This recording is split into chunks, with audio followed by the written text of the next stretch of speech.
Welcome to Mastering MHA, MBA, and to Chapter 6 of International Business. Every market you enter comes with a government attached. In this chapter, we look at political and legal systems and at the risk they create for firms operating across borders.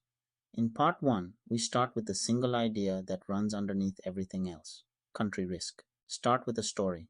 When Russia invaded Ukraine in 2022, more than 1,000 major firms, including Adidas, Hilton, IBM, Siemens, Toyota, and Uber, substantially curtailed their operations there.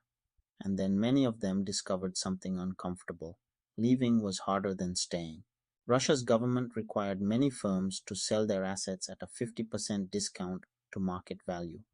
Philip Morris was delayed by bureaucratic rules. Mercedes-Benz faced legal and political battles selling its holdings.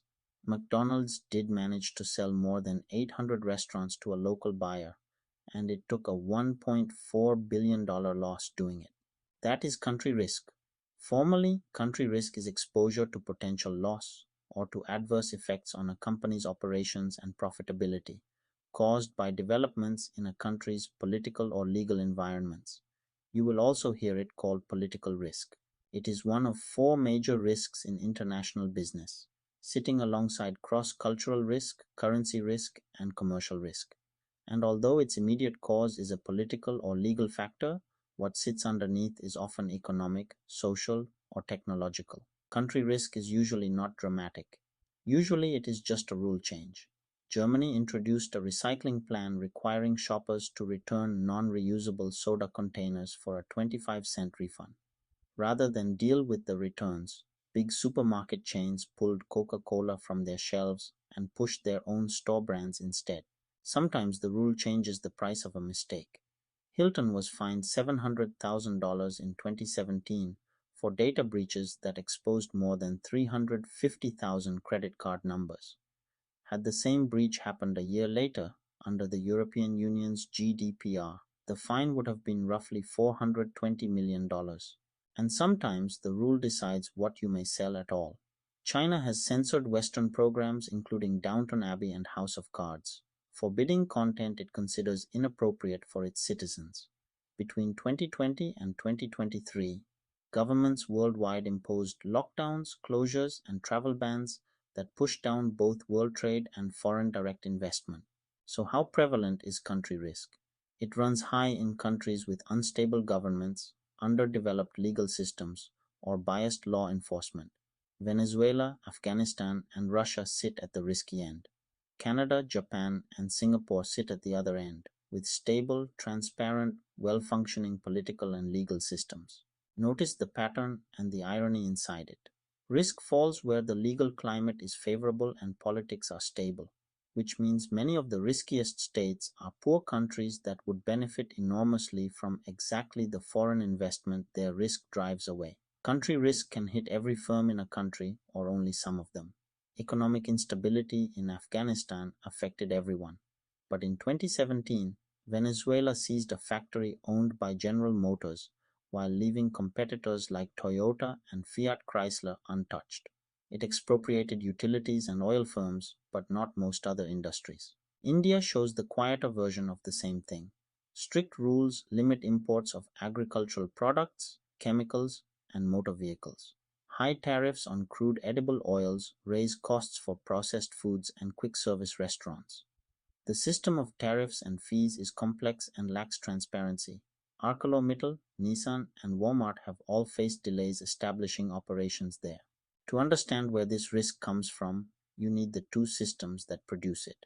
First, a political system is the set of formal institutions that constitute a government. That includes legislative bodies, political parties, lobbying groups, and trade unions. A political system does four things. It provides protection from external threats. It ensures stability based on laws.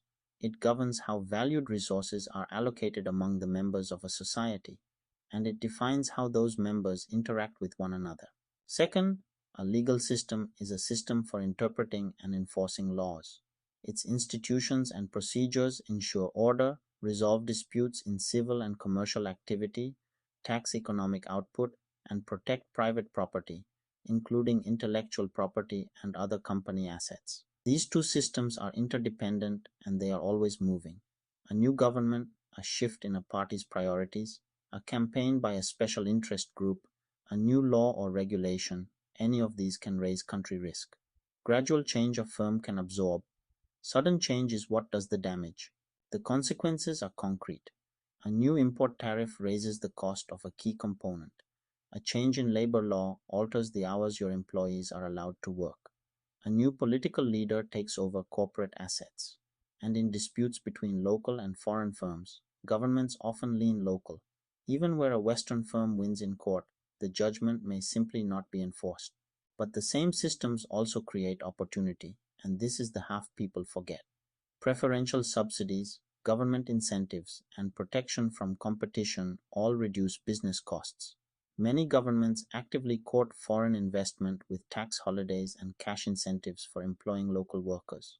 Country risk cuts both ways. Here is where this stands today. In 2026, 83% of surveyed executives named regulatory and geopolitical disruption a top risk to growth, and political risk has climbed into the top three corporate threats worldwide. Yet fewer than 40% of firms say they have a robust framework to manage it. The risk is now widely recognized. The capability to handle it is not there yet. Let us recap part 1. Country risk is exposure to loss caused by a country's political or legal environment. It is one of four major international business risks. It varies sharply from country to country and sometimes from firm to firm inside the same country. And it flows from two interdependent systems, the political system and the legal system. This builds on our chapter notes from Cavusgill, Knight and Riesenberger's International Business, The New Realities, on political and legal systems in national environments, updated with 2026 survey data on how executives now rank geopolitical risk. We know what country risk is. In part 2, we look at the political systems that produce it, authoritarianism, socialism, and democracy, and at why the way a country is governed shapes how prosperous it becomes. If this is helping, subscribe, and we will see you there.